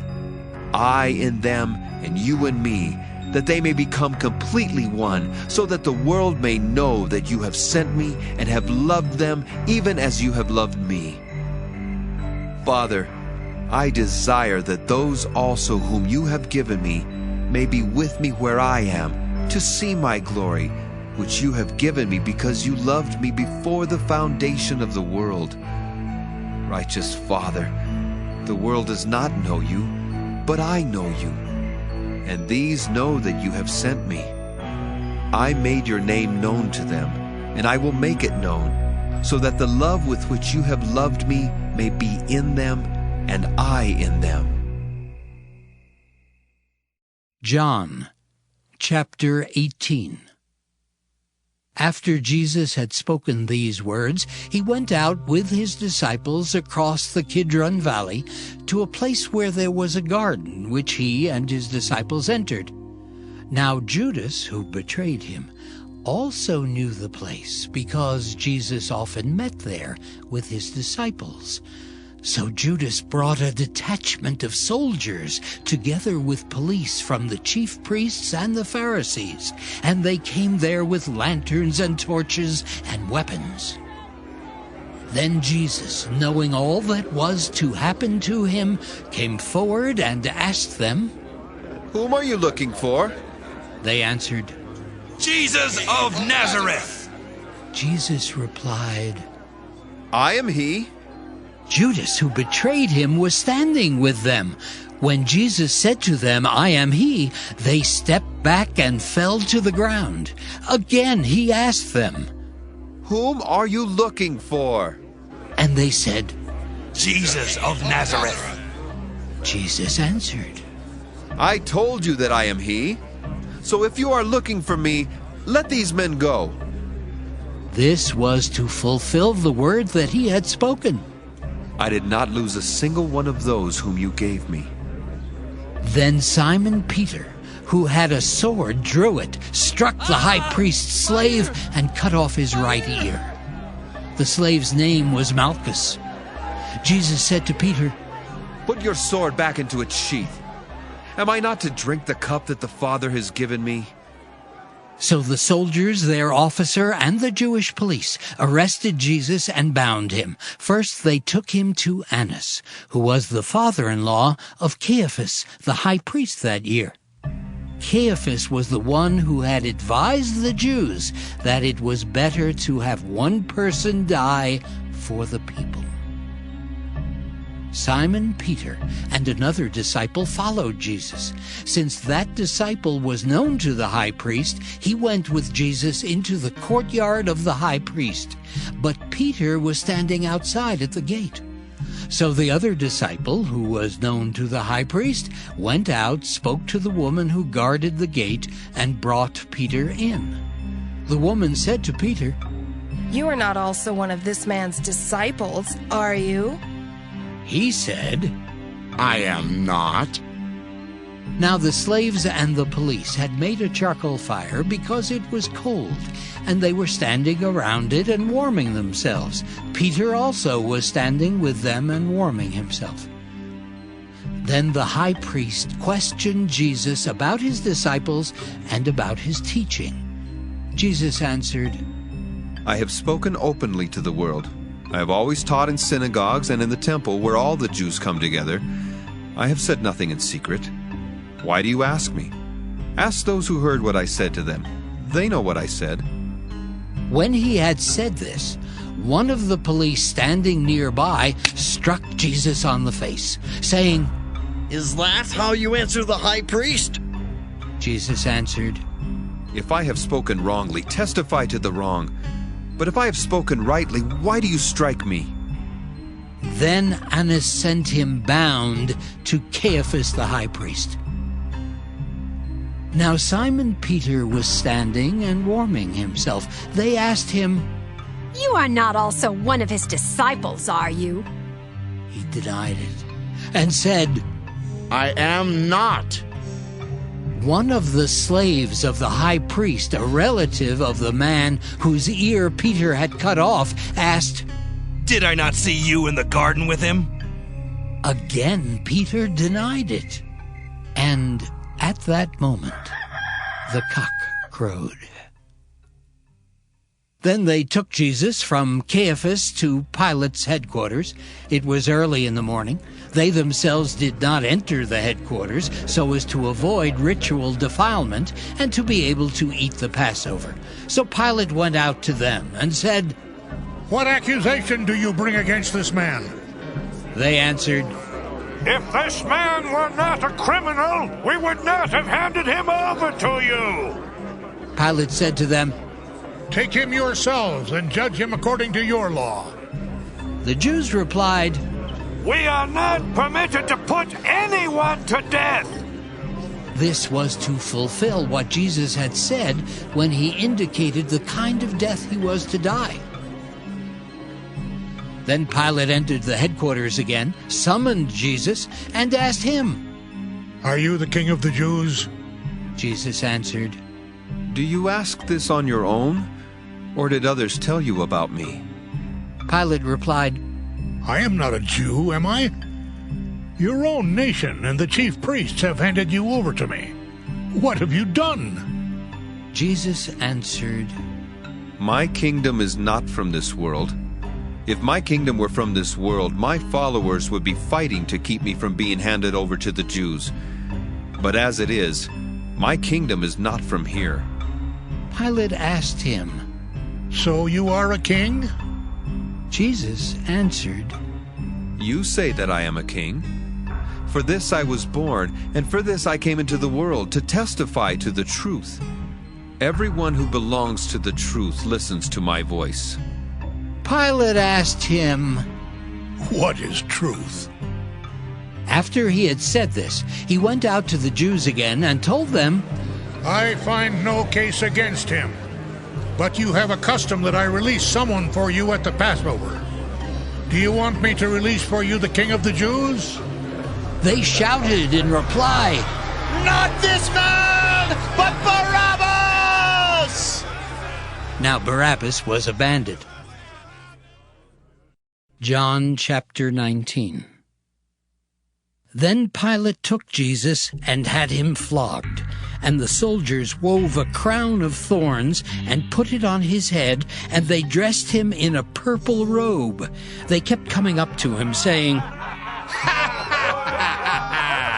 "Hail, King of the Jews!" and striking him on the face. Pilate went out again and said to them, "Look, I am bringing him out to you to let you know that I find no case against him." So Jesus came out, wearing the crown of thorns and the purple robe. Pilate said to them, "Here is the man." When the chief priests and the police saw him, they shouted, "Crucify him! Crucify him!" Pilate said to them, "Take him yourselves and crucify him. I find no case against him." The Jews answered him, "We have a law, and according to that law, he ought to die because he has claimed to be the Son of God."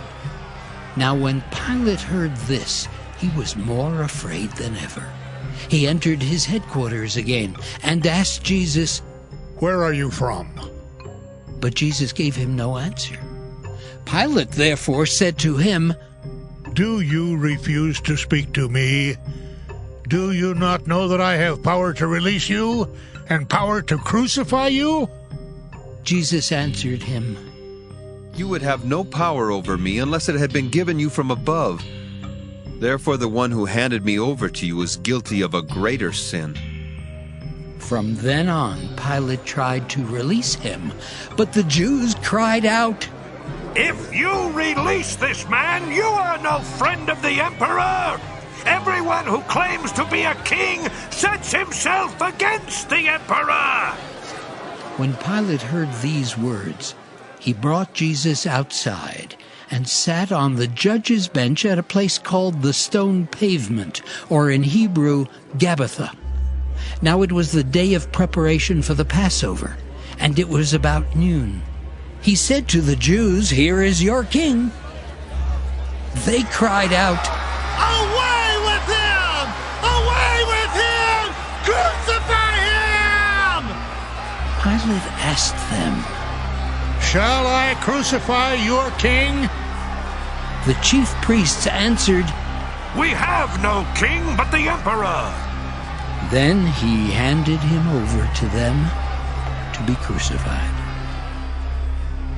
So they took Jesus, and carrying the cross by himself, he went out to what is called the place of the skull, which in Hebrew is called Golgotha. There they crucified him, and with him 2 others, one on either side, with Jesus between them.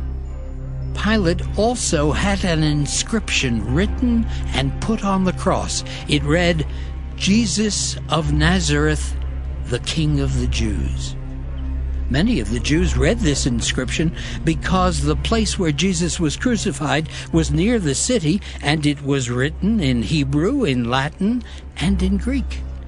Then the chief priests of the Jews said to Pilate, Do not write the King of the Jews, but this man said, I am King of the Jews. Pilate answered, What I have written, I have written.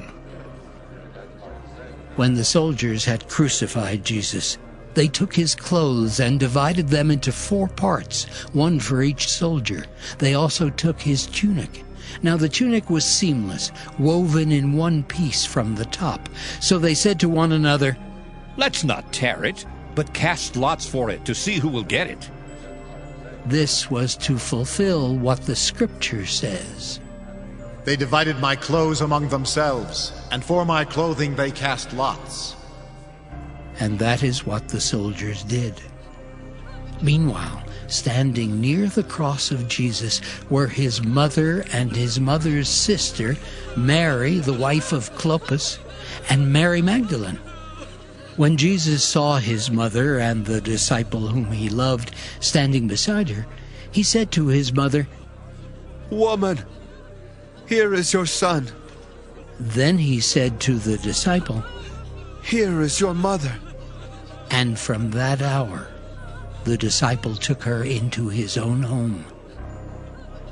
After this, when Jesus knew that all was now finished, he said, in order to fulfill the scripture, I am thirsty. A jar full of sour wine was standing there, so they put a sponge full of the wine on a branch of hyssop and held it to his mouth.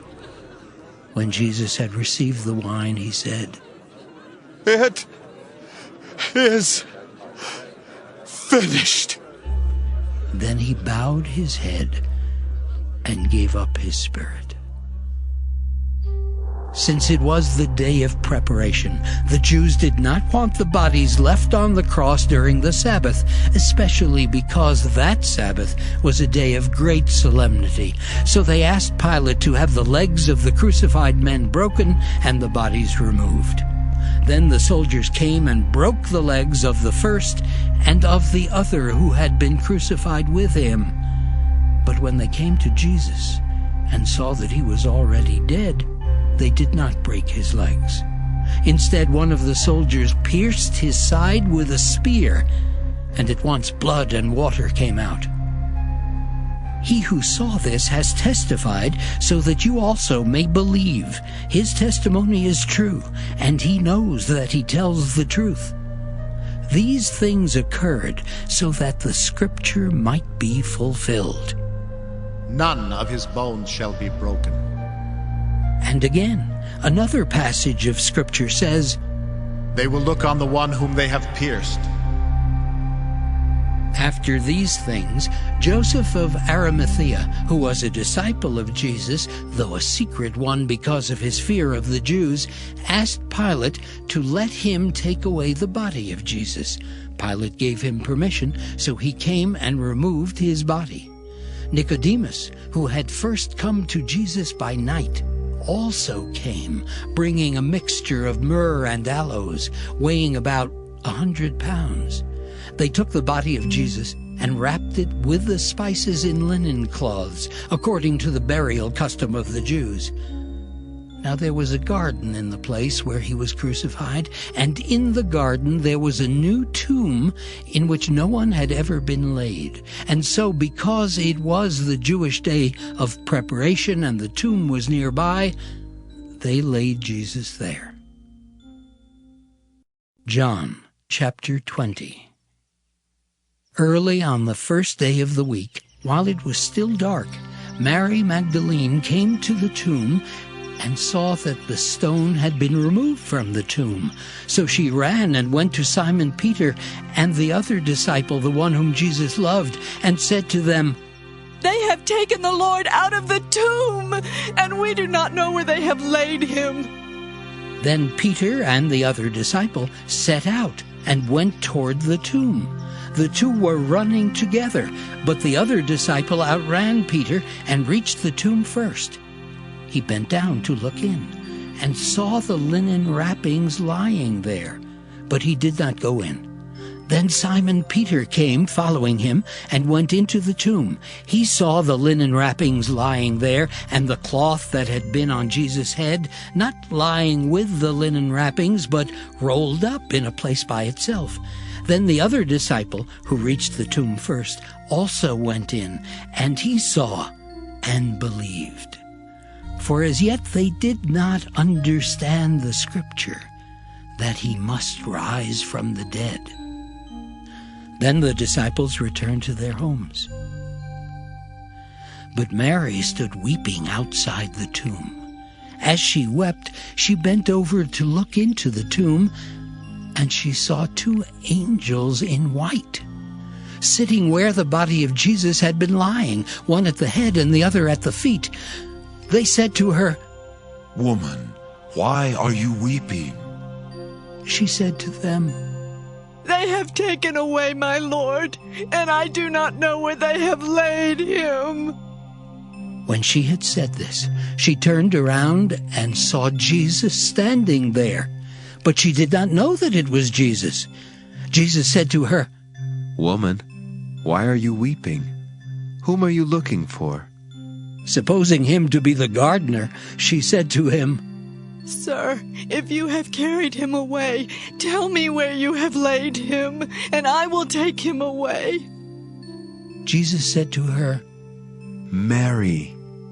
She turned and said to him in Hebrew, Rabboni, which means teacher. Jesus said to her, Do not hold on to me, because I have not yet ascended to the Father. But go to my brothers and say to them, I am ascending to my Father and your Father, to my God and your God. Mary Magdalene went and announced to the disciples, I have seen the Lord! And she told them that he had said these things to her. When it was evening on that day, the first day of the week, and the doors of the house where the disciples had met were locked for fear of the Jews, Jesus came and stood among them and said, Peace be with you. After he said this, he showed them his hands and his side. Then the disciples rejoiced when they saw the Lord. Jesus said to them again, Peace be with you. As the Father has sent me, so I send you. When he had said this, he breathed on them and said to them, Receive the Holy Spirit. If you forgive the sins of any, they are forgiven them. If you retain the sins of any, they are retained. But Thomas, who was called the twin, one of the 12, was not with them when Jesus came. So the other disciples told him, "We have seen the Lord." But he said to them, "Unless I see the mark of the nails in his hands, and put my finger in the mark of the nails, and my hand in his side, I will not believe." A week later, his disciples were again in the house, and Thomas was with them. Although the doors were shut, Jesus came and stood among them and said, "Peace be with you." Then he said to Thomas, "Put your finger here and see my hands. Reach out your hand and put it in my side. Do not doubt, but believe." Thomas answered him, "My Lord and my God." Jesus said to him, "Have you believed because you have seen me? Blessed are those who have not seen and yet have come to believe." Now Jesus did many other signs in the presence of his disciples, which are not written in this book. But these are written so that you may come to believe that Jesus is the Messiah, the Son of God, and that through believing you may have life in his name. John chapter 21. After these things, Jesus showed himself again to the disciples by the Sea of Tiberias, and he showed himself in this way. Gathered there together were Simon Peter, Thomas called the twin, Nathanael of Cana in Galilee, the sons of Zebedee, and 2 others of his disciples. Simon Peter said to them, "I am going fishing." They said to him, "We will go with you." They went out and got into the boat, but that night they caught nothing. Just after daybreak, Jesus stood on the beach, but the disciples did not know that it was Jesus. Jesus said to them, "Children, you have no fish, have you?" They answered him, "No." He said to them, "Cast the net to the right side of the boat, and you will find some." So they cast it, and now they were not able to haul it in because there were so many fish. That disciple whom Jesus loved said to Peter, "It is the Lord." When Simon Peter heard that it was the Lord, he put on some clothes, for he was naked, and jumped into the sea. But the other disciples came in the boat, dragging the net full of fish, for they were not far from the land, only about 100 yards off. When they had gone ashore, they saw a charcoal fire there, with fish on it and bread. Jesus said to them, "Bring some of the fish that you have just caught." So Simon Peter went aboard and hauled the net ashore, full of large fish, 153 of them, and though there were so many, the net was not torn. Jesus said to them, "Come and have breakfast." Now none of the disciples dared to ask him, "Who are you?" because they knew it was the Lord. Jesus came and took the bread and gave it to them, and did the same with the fish. This was now the 3rd time that Jesus appeared to the disciples after he was raised from the dead. When they had finished breakfast, Jesus said to Simon Peter, "Simon, son of John, do you love me more than these?" He said to him, "Yes, Lord, you know that I love you." Jesus said to him, "Feed my lambs."